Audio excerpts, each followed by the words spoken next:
আমার নবীজির উম্মত হয়ে আমি গর্ব করি কেন জানেন? কারণ 1,24,000 নবী রাসূল, তাদের মধ্যে জিব্রাইল আমিন কেউর কাছে এসেছে 4 বার, কেউর কাছে এসেছে 12 বার, কেউর কাছে এসেছে 50 বার, কেউ এসেছে 400 বার। কিন্তু আমার নবীর কাছে কয়বার এসেছে জানেন?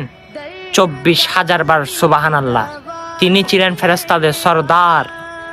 অবশ্যই তিনি 24,000 বার আমার রসুলের সামনে এসেছে, বলেছে লাব্বাইক ইয়া রাসূলুল্লাহ। আমার রসুল থেকে পারমিশন না নিয়ে আমার রসুলকে ঘুম থেকে ডাক দেয় নাই, আমার রসুলের কদম মোবারকের মধ্যে জিলবা লাগিয়ে দিয়েছে জিব্রাইল। সুবহানাল্লাহ। আমি সেই নবীর উম্মত, কারণ দুনিয়াতেও আমাদের পাওয়ার, আল্লাহর হাসরেও থাকবে আমাদের পাওয়ার। কারণ আমার নবী ছাড়া কেউ শাফায়াতের অধিকারী হতে পারবে না। আমি বিশ্বাস আমার নবী আমাদেরকে শাফায়াত করে জান্নাতে নিয়ে যাইবে। সে নবীর জন্য দুনিয়াতে একাকালীন একটু কষ্ট করতে হবে।